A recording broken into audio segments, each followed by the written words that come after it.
নমস্কার, আমি মিলি সরকার Bengali urban kitchen থেকে বলছি। আমার ইউটিউব ফ্যামিলির সকল দর্শক বন্ধুরা কাছে দূরে যেখানে যে আছেন সবাইকে অনেক অনেক প্রীতি ও শুভেচ্ছা জানিয়ে শুরু করছি আজকে আমার রেসিপি। আজকে আমি বানাচ্ছি মেথি শাক ভাজি। মেথি শাক ভীষণই স্বাস্থ্যকর একটা শাক, আর এটা শুধু শীতের সময় কিছুদিন এটা পাওয়া যায়, সারা বছর এটা পাওয়া যায় না। আর এটা দিয়ে আমরা অনেক রকম ডিশ তৈরি করে থাকি, মেথি ডাল, মেথি পরোটা, আরও অনেক কিছু আমরা মেথি শাক দিয়ে তৈরি করে থাকি।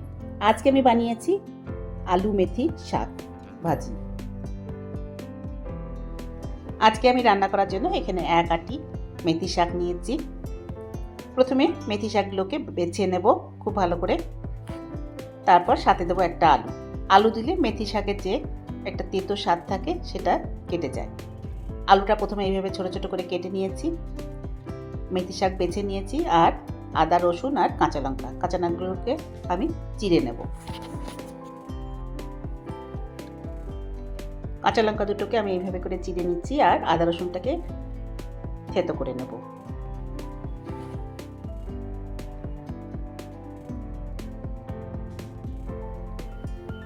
মেথি শাক ভালো করে 3-4 বার জল পাল্টে পাল্টে ধুয়ে নিয়েছি। এরপর মেথি শাকটাকে কুচিয়ে নেব। তার জন্য মেথি শাক হাতে ধরে নিয়েছি এইভাবে, তারপরে সবজি কাটার কাঁচি দিয়ে এইভাবে করে কুচিয়ে নিচ্ছি। প্রথমে এক আটি মেথি শাক আমি এইভাবে কুচিয়ে নিচ্ছি, তারপর বাকি মেথি শাক যেটা আছে সেটাকেও আমি এইভাবে করে কুচিয়ে নেব। আজকে আমার বানানো এই মেথি শাক ভাজি রেসিপিটা আশা করি আপনি স্কিপ না করে সম্পূর্ণ দেখবেন। দেখে যদি ভালো লাগে তাহলে অবশ্যই লাইক করবেন, শেয়ার করবেন, আর বেল আইকনটা প্রেস করবেন, তাহলে নতুন কোনো ভিডিও আপলোড হলে আপনি তার নোটিফিকেশানটা পেয়ে যাবেন। এক আটি মেথি শাক আমি এইভাবে হাতে নিয়ে কিছুটা কেটে নিলাম, আর বাকি যেটা আছে সেটাকেও এইভাবে করে কেটে নেব। সবগুলো মেথি শাকই আমি কেটে নিয়েছি। এবার যাচ্ছি রান্নার দিকে। রান্নার জন্য কড়াই বসিয়ে দিয়েছি। কড়াই গরম হয়ে গেলে এখানে দিয়ে দেবো সর্ষের তেল। এখানে 2 চামচ মতো সর্ষের তেল দেব। আপনি চাইলে এটা অন্য কোনো তেল দিয়েও এটা রান্না করতে পারেন, যে তেল আপনি খান। তেল দিয়ে দিলাম। তেল গরম হয়ে গেলে আমি এর মধ্যে দিয়ে দেবো আদা আর রসুন যেটা নিয়েছিলাম, সেটাকে থেতো করে নিয়েছি, সেটা দিয়ে দেবো প্রথমে কড়াইতে। তারপর দিয়ে দিলাম 2 চেরা কাঁচা লঙ্কা, দিয়ে আদা রসুনের সঙ্গে একটু নেড়ে দিলাম। এরপর দিয়ে দিচ্ছি আলু, যেটা ছোটো ছোটো টুকরো করে কেটে রেখেছিলাম, সেই আলুর টুকরোটা দিয়ে দিলাম। সাথে দিয়ে দিলাম অল্প একটু নুন আর হলুদ গুঁড়ো। এখানে আধা চামচ থেকে কমই নুন দিয়েছি, আর দিলাম সামান্য একটু হলুদ গুঁড়ো। ঢাকা দিয়ে 2-3 মিনিট রান্না হতে দিয়েছি, তারপর ঢাকাটা সরিয়ে নিলাম।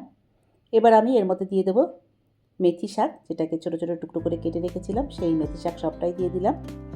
এবার দিয়ে দেবো সামান্য একটু নুন অল্প করে দিতে হবে, কারণ শাকটা অনেকটাই কমে যাবে, একদম কচি শাক, সুতরাং খুব বেশি নুন দেওয়ার দরকার নেই।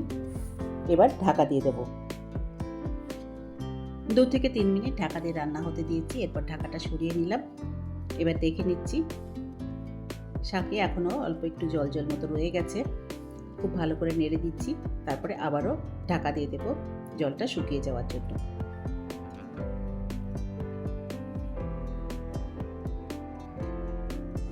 আরও মিনিট 3 ঢাকা দিয়ে রান্না হতে দিয়েছি। এবার ঢাকাটা সরিয়ে নিলাম। এবার দেখে নিচ্ছি শাকের কী অবস্থা। জল শুকিয়ে গেছে। এবার ঢাকাটা খুলে খুব ভালো করে এটাকে ভেজে নেব।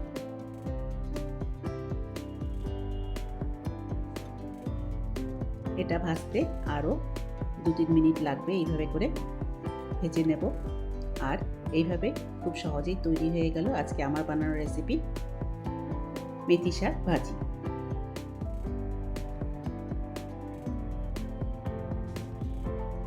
এইরকম মেথি শাক ভাজি এই শীতে দুপুরবেলা গরম ভাতের সঙ্গে খেতে কিন্তু দুর্দান্ত লাগে। আর এটা আলু দিয়ে রান্না করা হয়েছে, সুতরাং এটা তেতেও লাগবে না, ছোট বড় সবাই খেতে পছন্দ করবে। আজকে আমার বানানো এই মেথি শাক ভাজি রেসিপিটা আশা করি আপনাদের পছন্দ হয়েছে। যদি পছন্দ হয়ে থাকে তাহলে অবশ্যই লাইক করবেন, শেয়ার করবেন, আর সাবস্ক্রাইব করে আমার পাশে থাকবেন। আবার দেখা হবে নেক্সট ভিডিওতে অন্য কোনো রেসিপি নিয়ে। ভালো থাকবেন। Thank you.